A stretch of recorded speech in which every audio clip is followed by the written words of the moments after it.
Mr. Chair, Noted po yung kay Congressman Marcoleta. Now, may I now be recognized? Abante, now you are recognized. My query is if we have invited a certain Elizabeth Cruz, no, aka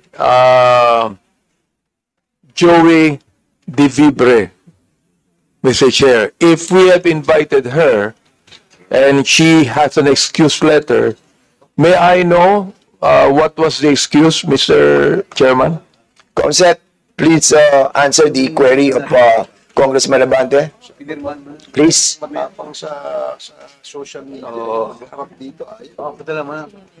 Thank you, Mr. Chair. Miss Elizabeth Joy Cruz was invited and she sent an excuse letter via email. Ano po yung kanyang excuse letter? Ano yung dahilan? One moment, sir. I'll get it from the chair. Thank you. Mr. Chair, Can you kindly also, Comsec, can you kindly also try to tell us those resource persons who have not attended this committee hearing? Yung may mga excuse letter, okay yun. But those who have not reply to our request to be present on today's hearing. Thank you, Mr. Mr. Chair, Chair. particularly first, Mr. Chair, Yes, Congressman Abante. particularly I am referring to AKA Joe De Vibre sapagkat matindi yung kanyang mga sinabi dito. Gusto ko talagang makita siya at makausap sapagkat dito minura niya ako at ang sabi niya, panay kabobohan sa quad.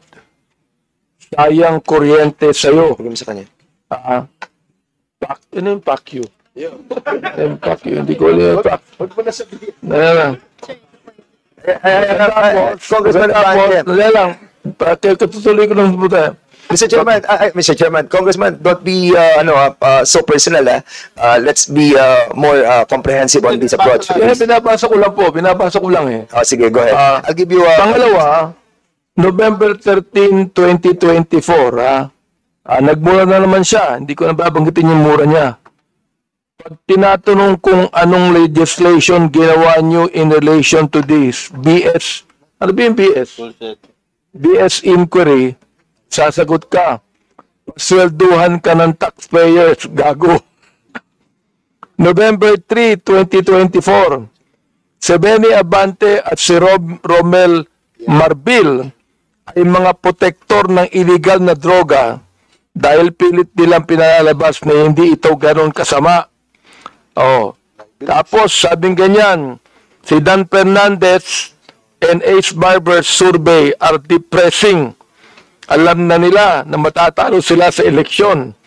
So what is the hearing for? Smoke screen for the discount. Tinabi ko ito sapagkat matindi po itong mga akusasyon na ibinigay nitong gusto ko nilang magmura eh.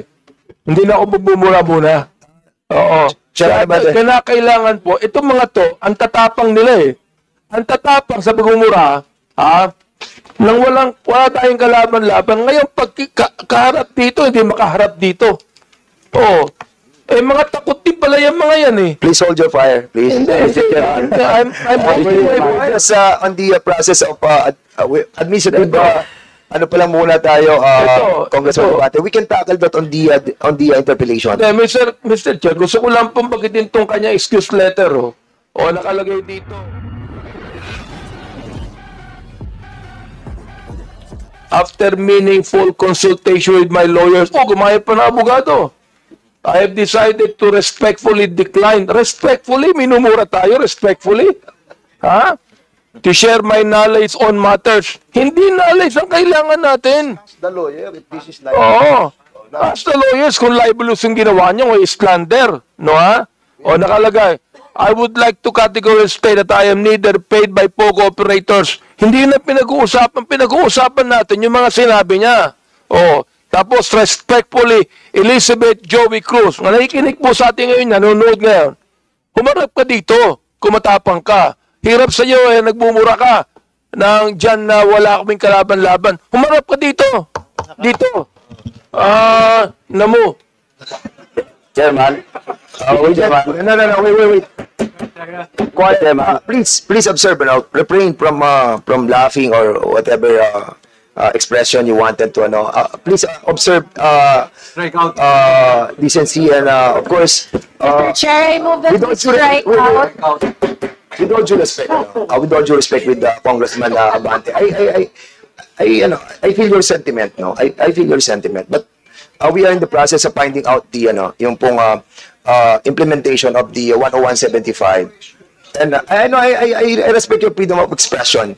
But what I'm trying to tell you is to refrain from the fire that you wanted to express, no? But for now, nandun pa lang po tayo sa administrative matter, and we wanted to finish that, and then we will be discussing, or we will be approving the ground rules.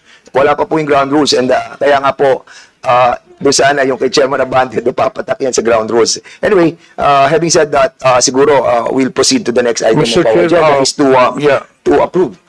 So that we can have an orderly hearing, we must first approve the ground rules.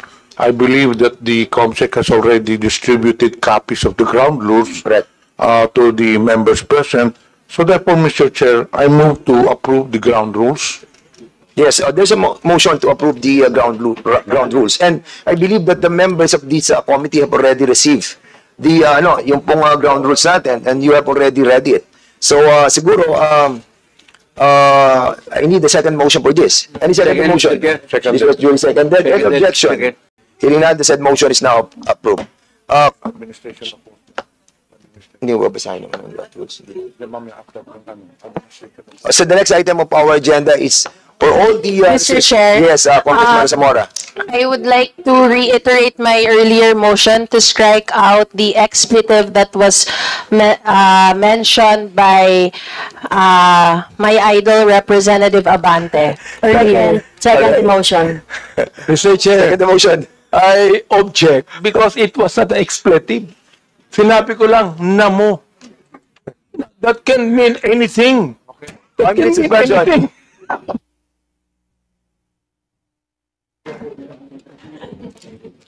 Hearing resumed.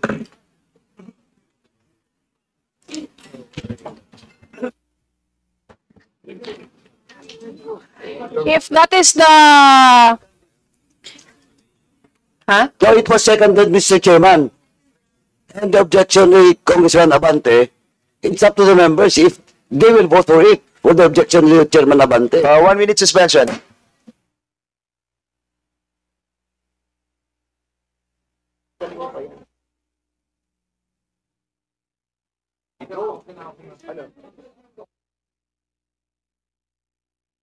Okay na. Hearing resumed. So there's a motion to strike out the word that was delivered by Congressman Abante, and this was duly seconded. Any objection? Hearing none, that motion is approved. Mr. Chair, I would like to manifest na because it was a motion made by she's just like a daughter to me because her father is a very good friend of mine. So I would like to withdraw my objection, although it is not actually an expletive. Yeah. But I'm withdrawing it for the sake of the motion, Mr. Chair. So the next item of our agenda is the administering the oath of the resource persons. Those who have been invited to attend this committee hearing, please stand up, and the COMSEC is hereby directed to administer the oath of the resource persons.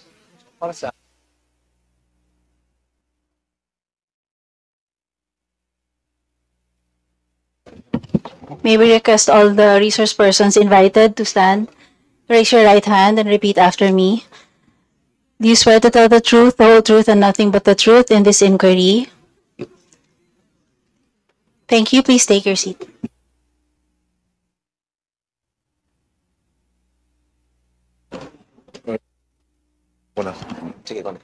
Mr. Chair, once again, we would like to have an orderly proceedings of the hearings. So therefore, we have some reminders to the members because after this, we will now proceed to the deliberation and discussion.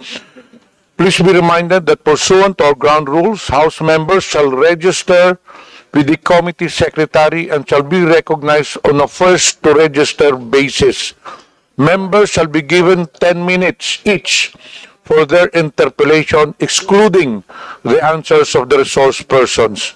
No member, except the chairpersons or the presiding officer and the senior deputy speaker, shall be allowed to speak or make interjections during the course of the interpellation of a member unless and until recognized by the lead chairperson or the presiding officer. Lastly, we enjoin everyone to observe proper decorum and basic courtesy in our proceedings. Please address your questions to the co-chairs and wait to be recognized. Thank you. Thank you so much, Co-Chair Pimentel. So, muna tapos dun. The next is Chairman Aquino for the discussion proper. Please discuss it. Yes, thank you, Mr. Chairman. With the permission of my co-chairs, I would like to propose that we first hear from the academe, then government agencies and independent media organizations to give us a situationer on the social media landscape. Each presenter shall have 10 minutes. Thank you. So the proposed flow of discussion, una po yung academe, si Dr. Jonathan Ong, then academe muna, then government agencies, then the independent media organization. This will be the flow of our discussion. But for the meantime, going back to the administrative matter, Congressman Chairman Chairman Paduano, have something to say? Thank you, Mr. Chairman. Just a matter of procedure, Mr. Chairman. And a protocol of every committee hearing, Mr. Chairman. All resource person being invited in every hearing and absent should have an excuse letter or explanation. And if that excuse letter is valid and acceptable to the committee members, so we will just invite them to the next hearing. But for all those resource persons with an excuse letter or without an excuse letter, they should be invited through a show cause order for the next hearing, Mr. Chairman. So that's a matter of protocol and procedural in every committee hearing, Mr. Chairman. That's why I want to go back to the invited guest that was mentioned by Congressman Abante. And it's up to Congressman Abante that what will be the next step for this committee, for his or her invitation in the next hearing. I just want to make it clear, Mr. Chairman, that all invitees who are not present in today's hearing the committee should have a proper disposition with regards to their invitation, Mr. Chairman. Thank you, Mr. Chairman. So what's the pleasure of the body? Mr. Chair, in relation to what Congressman Paduano said, may I know if we're going to invite again those social bloggers? What's the pleasure of the body for those who have been invited and have not written us any excuse letter? Well, to me, Mr. Chair, to me, Mr. Chair, Yes, go ahead. let us invite them again. If they don't show up or make an excuse letter, then I'll make a motion that we issue a show cause order on them. So there's a manifestation by Congressman Abante that those who have not written any excuse letter will be invited again in the next hearing. Actually, hindi ito motion, but it's a procedure that is being governed as, no? So, doon sa mga resource persons na hindi po nakarating, na hindi nagpadala ng mga excuse letter, you are being invited again in the next hearing. And for those who have written an excuse letter, what's the pleasure of this body on the excuse letters that they have sent us? Because they have written as letters. Mr. Chairman, kasi po, in our procedure, depende po sa content ng excuse letter if it is valid or not. That's why, I suggest, kaya lang, ay tumatagal tayo dito. Yeah. Ako ay suggest sana na we will discuss each and every excuse letter. Kasi magkaiba po reason at saka content ng letter. Correct. Diba? For example, in the case of the person that was mentioned by Congressman Abante, ganun po yung sagot niya. Shall we invite her? Babae ba? Shall we invite her again or issue a show cause order? For me, Mr. Chairman, that is offensive and we should also issue a show cause order for her. And we will not just invite her in the next hearing, we will issue a show cause order for that person. Mr. Chairman. According sa, okay, thank you so much for that, Congressman Paduano. According sa Section 9 of our rules, witnesses shall be granted more than two postponements of appearance before the committee without justifiable cause. So we can issue a show cause order because wala silang justifiable reason. Mr. Chairman, Yes, Congressman Ako, please. we must distinguish the resource person who was invited but did not offer any excuse from the resource person who was invited but came up with a letter excuse. So why should we treat them the same?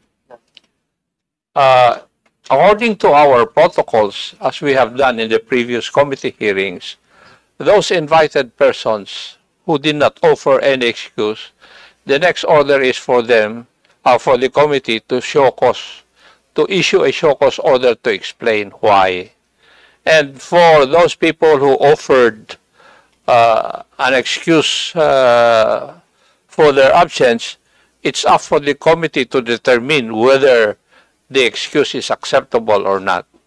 Thank you, Mr. Chair. Okay, I think we have so many excuse letters that were given to us by the COMSEC. Mr. Chair, And particularly, yes, the excuse order, the excuse letter of this Miss Elizabeth Joey Cruz. She said, I know that the time of the committee is precious and I am coming from deep concern on prudent utilization of public resources. Mr. Chair, this is contemptible.